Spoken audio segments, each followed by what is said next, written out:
એમાં કા આટલું બધું મોડું થયું? અરે આ ઓલી ભારે વર્ષાને કારણે બસ છે ને એ 1.5 કલાક મોડી ઉપડી. તો મોટા બસમાં હતા કેટલા જણા?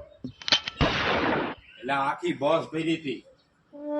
તો એલા મોટા તમારે ઈ બધાય એ થાય ઈ ભારી વર્ષાને બસ થી હેઠી નો ઉતારી દેવાય, હેઠી ઉતારી દેવાય.